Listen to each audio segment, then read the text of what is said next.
আল্লাহর নবী কবরস্থানে যেতে বলেছেন, কবর জিয়ারত করতে বলেছেন। যখন মানুষ কবরস্থানে যাবে, কবর জিয়ারত করবে, তখন তার চেতনা খুলে আসবে, তার বিবেকটা খুলে আসবে। একজন দার্শনিক বলেছেন, কবরস্থানটা এমন একটি জায়গা, সেটা হলো শিক্ষাঙ্গন, শিক্ষা নেওয়ার জায়গা। যেমন স্কুল আছে, কলেজ, ইউনিভার্সিটি রয়েছে, এইগুলোতে যেমন ছাত্ররা শিক্ষা গ্রহণ করে, অনুরূপ যেমন কবরস্থানটা এমন একটি জায়গা, সেটা হলো শিক্ষাঙ্গন, শিক্ষা নেওয়ার জায়গা। সেখানে মানুষ যাবে আর সেখান থেকে শিক্ষা নেবে। তো কারা সেই কবরস্থানকে দেখে যেন শিক্ষা নেবে? তারা হলো কারা? না তো যাদের বিবেক আছে, যাদের মানুষত্বর জ্ঞান আছে, যাদের চেতনা আছে, যাদের জ্ঞান আছে, তারা কবরস্থানে যাবে। কবরস্থানে যাওয়ার পর যেন তার বিবেকটা যেন খুলে আসবে।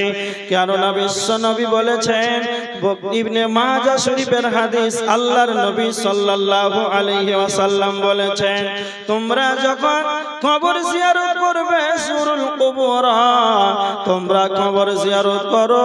যখনই তুমি কবর জিয়ারত করবে, বিশ্ব নবী কেন কবর জিয়ারতের অনুমতি দিয়েছেন, কবর জিয়ারত করতে বলেছেন? আল্লাহর নবী বলেছেন, ফাইন্নাহা তুযাক্কিরুকুমুল মাউত।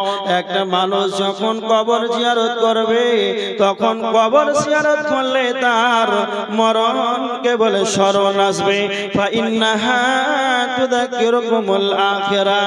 যখন তোমরা কবর জিয়ারত করবে, তখন তোমাদের আখিরাতকে বলে তোমাদের স্মরণ আসবে।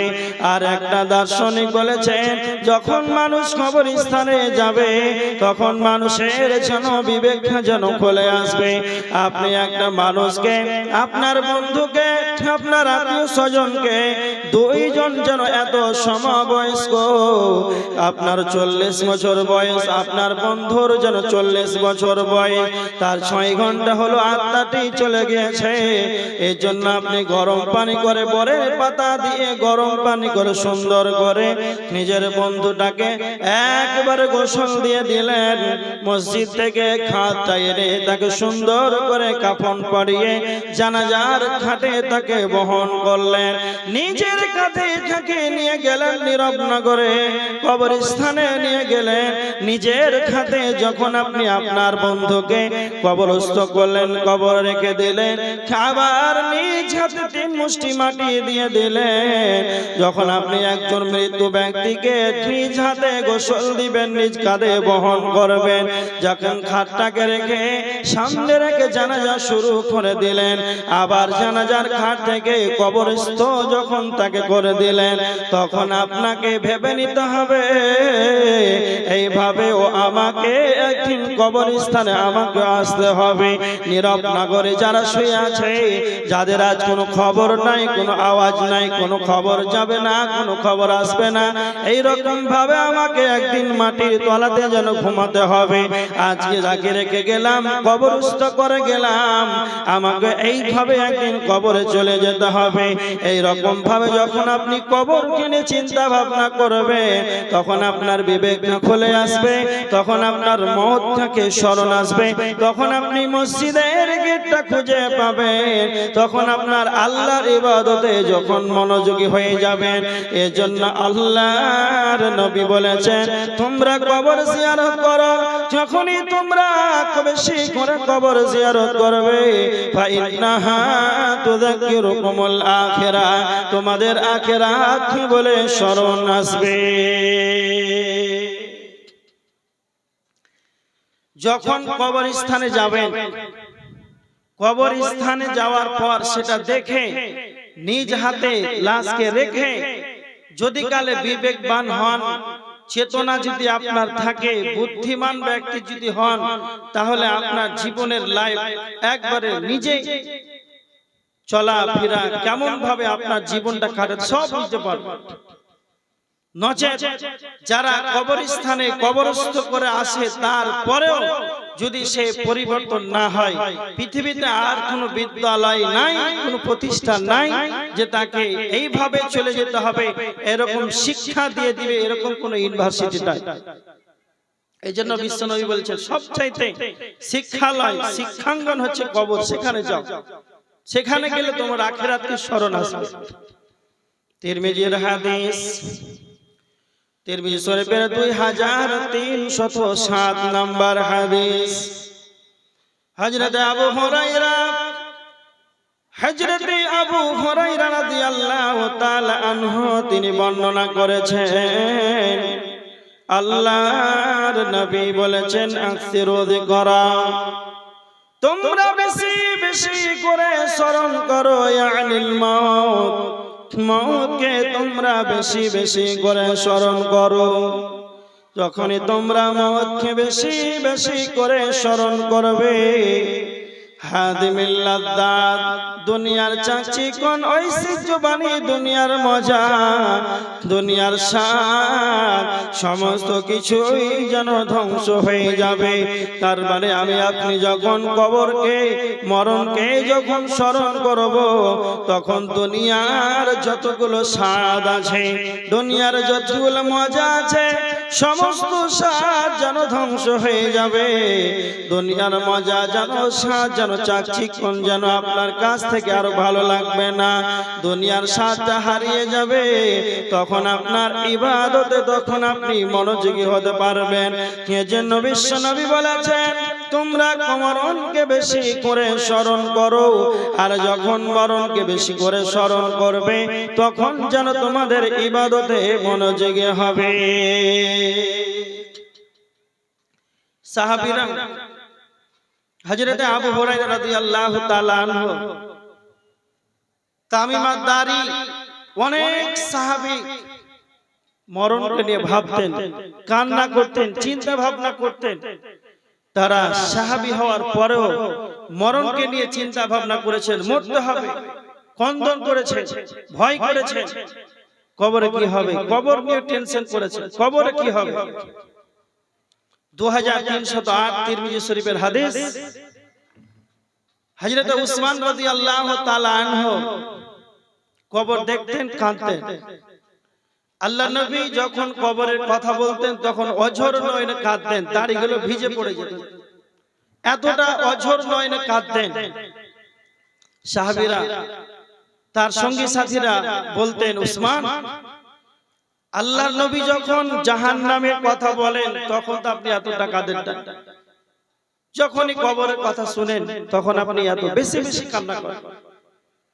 তখন উসমান রাদিয়াল্লাহু তাআলা আনহু বলেছিলেন, ও রাসূলের সাহাবীরা, তোমরা শুনে রেখে দাও, বিশ্বনবী বলেছেন, ইন্নাল কবরা আউয়ালু মানাজিলিল আখিরাহ, আখিরাতের প্রথম মঞ্জিল হলো কবর। যখন একটা মানুষ পৃথিবী ছেড়ে যখন পরকাল গমন করবে, তার প্রথম স্টপেজ হলো কবর। যখন একটা মানুষ কবরে বেঁচে যাবে, তখন সে সব জায়গাতেই যেন বেঁচে যাবে। আর যখন কবর যখন ধরা খেয়ে যাবে, সব জায়গাতে যেন সে ধরা খেয়ে যাবে। তার মানে দুনিয়া থেকে যাওয়ার পরে পরকাল গমনের সময় প্রথম মঞ্জিল হলো কবর। এইখানে যদি আমরা বেঁচে যাই, সব জায়গাতে যেন মানুষ বেঁচে যাবে। এজন্য উসমান, তিনি ছিলেন নবীজির, তিনি ছিলেন সাহাবী, তারপরে যেন সাহাবী হওয়ার পর তারা কবরকে নিয়ে চিন্তা ভাবনা করেছেন। আজকে আমরা সাধারণ মানুষ, আমাদের যেন কবরকে বলে কোনো স্মরণ হয় না, আমাদের যেন মরণ বলে কোনো স্মরণ নাই। হযরত উমর রাদিয়াল্লাহু তাআলা আনহু, তিরমিজি শরীফের 3333 নম্বর হাদিস। আল্লাহর নবী হযরত উমর রাদিয়াল্লাহু তাআলা আনহু শরীরের কোন অংশে হাত দিয়ে বলেছিলেন, উমর, ওয়াউদ্দা নাফসাকা ফি আহলিল কবর, তুমি সর্বদা নিজেকে কবরবাসী ভেবে নাও। উমর, তুমি সর্বদা নিজেকে কবরবাসী ভেবে নাও। সকাল হবে তো সন্ধ্যার আশা করবে না, সন্ধ্যা হলে সকালের আশা করবে না, সন্ধ্যা যদি হয় তাহলে সকালের আশা করবে না। সন্ধ্যা হলে সকালের আশা করবে না, সকাল হলে সন্ধ্যার আশা করবে না। তার মানে যারা ইমানদার হবে, যারা জ্ঞানী হবে, তারা যদি সর্বদা মরণকে স্মরণ করে।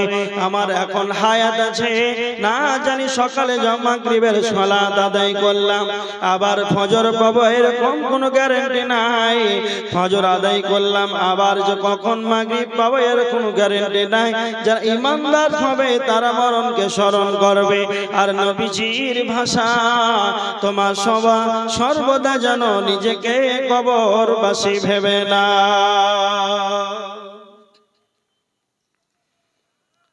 আল্লাহ রাসূল সাল্লাল্লাহু আলাইহি ওয়াসাল্লাম বলেছেন, তোমরা মরণকে স্মরণ করো, নিজেকে কবরবাসী ভাবো, নিজেকে কবরবাসী ভাবো। সকাল হবে সন্ধ্যার আশা করবে না, সন্ধ্যা হলে সকালের আশা করবে না।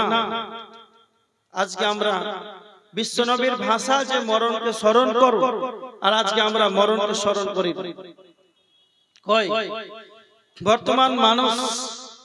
বর্তমান সমাজের মানুষ কবরকে নিয়ে কোনো চিন্তা ভাবনা নাই, স্মরণ করে না। কিছু মানুষ আছে কবরস্থানে যাওয়ার পর পারিবারিক সাংসারিক জীবনের রাজনীতির গল্প করে, সাংসারিক জীবনের রাজনীতির গল্প করে কবরস্থানে যাওয়ার পর। এই কত বড় ভদ্র মানুষ, কবরস্থানে গেলে ঠিক আছে, যাওয়ার পর জানাজা সালাত আদায় করলো, দাফন করবে, 3 মুষ্টি মাটি দিবে। তো এই 3 মুষ্টি মাটি দেবে, এখনো তার পাঠাতন চলছে, বিভিন্ন কাজ বাকি আছে, এই জন্য সেখানে রাজনীতি গল্প করছে বসে বসে। যারাই কবরস্থানে গিয়ে রাজনীতির গল্প করবে এরা মানুষ নয়, এরা মানুষ নামের পশু। দেখতে মানুষের মতন কিন্তু এরা পশুর মতন দেখতে মানুষ। একটা বিবেকবান, তার বুদ্ধি আছে, মস্তিষ্ক ঠিক আছে, আর সেখানে গিয়ে চিন্তা ভাবনা করবে না, কবরকে নিয়ে ভাববে না। সেখানে হাসি ঠাট্টা মজা কৌতুক উল্লাস এইভাবে কবর নিয়ে পড়ে থাকবে, সেখানে এইটা হতে পারে না। একটা মানুষ যদি কবরস্থানে গিয়ে কবরকে না ভাবে, রাজনীতির গল্প করে আর কিছু হাসে কৌতুক করে, তাহলে এটা মানুষ নামের পশু। পশু বললাম তো রাগ হবে না, জি না, রাগ করবে না। একটা উদাহরণ দেবো, খুব ভালো করে শুনেন। কসাইখানাতে মানুষ মাংস ক্রয় করতে যায়। মাংস আপনি ধরেন 10 কিলো মাংস নেবেন, আছে 2 কিলো, লাগবে 10 কিলো। তারপরে আপনি কসাইখানার মালিককে বলছেন যে না, আর একটা জবাই করেন। তার পাশে আর একটা ছাগল বাঁধা আছে, খুব সুন্দর, তাকে বলছেন যে এইটা 10 কিলো হবে, এইটা মাল কাটেন, খুব ভালো। দাম দর চলছে, 30 সেকেন্ড কিংবা 50 সেকেন্ড পর তার গলার উপরে ছুরি চলবে। তারপরেও তখন সেই ছাগলটা কাঁঠাল পাতা খায়, খায় না খায় না খায়। কেন? ওর দাম দর হয়ে গেল, আপনি বলছেন যে আমি নিব, তাড়াতাড়ি কাটেন, ওর পিস চলবে, তারপরেও কাঁঠাল পাতা খায়। কেন খায়? সে হচ্ছে পশু। সে বুঝে না যে আমার দাম দর হয়ে গেল, সে বুঝে না যে আমাকে মরতে হবে, আমার উপরে ছুরি চলবে। ওর সামনে বলা হচ্ছে কিন্তু সে বুঝে না, তখন খায়। তার মানে একটা মানুষ কবরস্থানে যাওয়ার পর যারা রাজনীতির গল্প করে পারিবারিক সাংসারিক জীবনে খেল তামাশা হাসি উল্লাস কৌতুক করবে, মজাক মনে করবে, তো এরা মানুষ না পশু? যাকে আপনি 3 মুষ্টি মাটি দিয়ে দিলেন, যাকে আপনি 3 মুষ্টি মাটি দিয়ে দিলেন, তার পরবর্তী কবরটা যে আপনার হবে না এর কোনো গ্যারান্টি আছে? কিভাবে আপনি সেখানে গল্প করতে পারেন? কি করে আপনি ওখানে হাসি উল্লাস করতে পারেন? কেন? মরণকে আমরা স্মরণ করি না, তাই। এবার দেখেন, 2 জন ব্যক্তি, 15-10 বছরের বাচ্চা, 15 বছর পরে 2 জন ব্যক্তিকে ধরে নিয়ে আসে। 2 জনের ফাঁসি হবে, একজনকে ফাঁসির কাস্টে ঝুলিয়ে দেন, আর একজনকে বলছেন তোমার 10 মিনিট পর, কয় মিনিট? 10 মিনিট পর তোমার ফাঁসি হবে। তো একজন ফাঁসির কাস্টে ঝুলে আছে, আর একজনকে বলা হলো তোমার 10টা মিনিট পর। আচ্ছা, যা 10টা মিনিট বাকি আছে তাকে যদি আমেরিকা থেকে পাউরুটি দেওয়া হয়, সৌদি আরব থেকে আজওয়া খেজুর, কাশ্মীর থেকে বড় বড় ভালো ভালো আপেল, আর চাইনা থেকে 5G মোবাইল, তাকে যদি বলা হয় ফ্রি ফায়ার খেলবে? আপেল খাবে? খাবে না। খেজুর খাবে? খাবে না।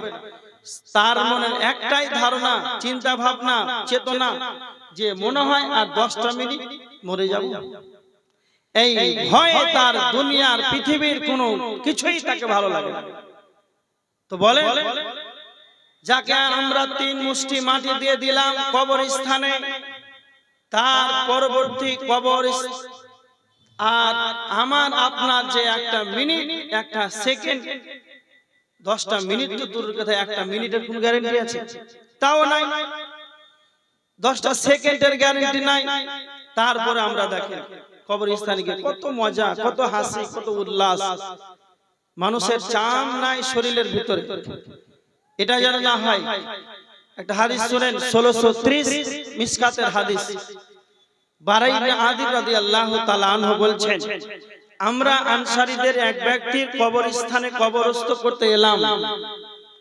তো আমরা যখন কবরস্থানে এলাম তখনও কবর খনন করা হয় নাই, তখনও কবর খনন করা হয়নি। তখন আমরা কবরস্থানে চুপচাপ নীরবতা অবলম্বন করে আমরা বসে গেলাম। যখন কবরস্থানে বসে গেলাম, আল্লাহর নবী সাল্লাল্লাহু আলাইহি ওয়াসাল্লাম আমাদের সঙ্গে ছিলেন। আল্লাহর নবীর চারপাশে আমরা এমন ভাবে নীরবতা অবলম্বন করলাম, মনে হচ্ছে যে আমাদের মাথার উপরে পাখি বসে আছে, চুপচাপ বসে আছে, কোনো আওয়াজ নাই। এইভাবে আল্লাহ রাসূল সাল্লাল্লাহু আলাইহি ওয়াসাল্লাম একটা কাঠি নিয়ে রেখা টানছেন, দাগ টানছেন মাটিতে, আর এতটা মনোযোগ সহকারে কবরকে নিয়ে চিন্তা করছেন, চিন্তা ভাবনা করছেন। অনেকক্ষণ চিন্তা ভাবনা করার পর সাহাবীদেরকে বলেন, সাহাবীরা তোমরা কবরের আযাব থেকে আল্লাহর কাছে পরিত্রাণ চাও, তোমরা আল্লাহর কাছ থেকে কবর থেকে পরিত্রাণ চাও, কবরের শাস্তি থেকে আল্লাহর নিকট হতে তোমরা পরিত্রাণ চাও। তার মানে বিশ্বনবী মুহাম্মদ সাল্লাল্লাহু আলাইহি ওয়াসাল্লাম, তারপরেও তিনি তার সামনে ডানে বামে কোনো গুনাহ ছিল না। তিনি ছিলেন আল্লাহর নবী, বিশ্বনবী, দুনিয়াতে আল্লাহর পরে যার স্থান। এত বড় চরিত্রবান, যার চরিত্রের প্রশংসা আল্লাহ করেছেন, ওয়া ইন্নাকা লাআলা খুলুকিন আযীম, আপনি হলেন উত্তম চরিত্রের অধিকারী। এমন ব্যক্তি কবরস্থানে গিয়ে কবরে চিন্তা ভাবনা করছেন, আল্লাহর কাছে কবরের আযাব থেকে পরিত্রাণ চাচ্ছেন। সাহাবীদেরকে বললেন, আর আমরা কিভাবে বেহায়ার মতন কবরস্থানে গিয়ে হাসি উল্লাস, খেল তামাশায়, রঙে আড্ডায় ফিরতে পারি? এটা মানুষের কাজ? জি না, এটা জীবনে মানুষের কাজ হতে পারে না। এবার দেখেন ইবনে মাজাহ শরীফের 4259 নম্বর হাদিস। আল্লাহর নবী সাল্লাল্লাহু আলাইহি ওয়াসাল্লামের নিকটে আনসারীদের এক ব্যক্তি নবীজিকে প্রশ্ন করলেন, আল্লাহর নবী আপনি বলেন, ফাআইয়ুল মুমিনিনা আকিয়াসু, সবচেয়ে বুদ্ধিমান মুমিনকে? আল্লাহর নবী তখন বললেন, আকসারুহুম লিল মাউত যিকরা, যেই ব্যক্তি মরণকে বেশি বেশি করে স্মরণ করে রে, সেই ব্যক্তি হলো সবচাইতে বুদ্ধিমান মুমিন। তার মানে আমাদের ভিতরে, সমাজের ভিতরে যারা মরণকে নিয়ে বেশি বেশি করে চিন্তা ভাবনা করবে, মরণকে বেশি স্মরণ করবে, সেই ব্যক্তি হলো সবচাইতে বুদ্ধিমান মুমিন। দ্বিতীয় নাম্বার বিশ্বনবী বললেন, ওই ব্যক্তি সবচাইতে বুদ্ধিমান মুমিন দুনিয়ার বুকে বেঁচে থাকাকালীন আখিরাতের জন্য অগ্রিম আমলগুলোকে যেন পাঠিয়ে দেবে, অগ্রিম আমলগুলোকে সে মৃত্যুর পর পরবর্তী জীবনের জন্য প্রস্তুতি গ্রহণ করবে। নামাজ, রোজা, হজ, যাকাত, দান সদকা এর ভিতর দিয়ে বেশি বেশি ইবাদতের মাধ্যমে, বেশি বেশি দানের মাধ্যমে যেন দুনিয়ার বুকে হায়াত থাকাকালে আখিরাতের জন্য সে প্রস্তুতি গ্রহণ করে নেবে। স্বয়ং আল্লাহ বলেছেন, ইয়া আইয়ুহাল্লাযীনা আমানু তাকুল্লাহ, হে মুমিন সকল তোমরা আল্লাহকে ভয় করো। ওয়াল তানজুর নাফসুম মা কদ্দামাত লিগাদ, তোমরা আখিরাতের জন্য প্রত্যেকের উচিত আখিরাতের জন্য অগ্রিম কিছু পাঠিয়ে দেওয়া।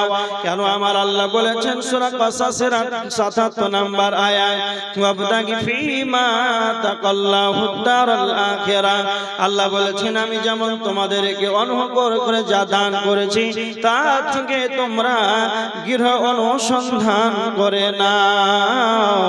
তার মানে যারা ঈমানদার হবে ওরা বুদ্ধিমান হবে।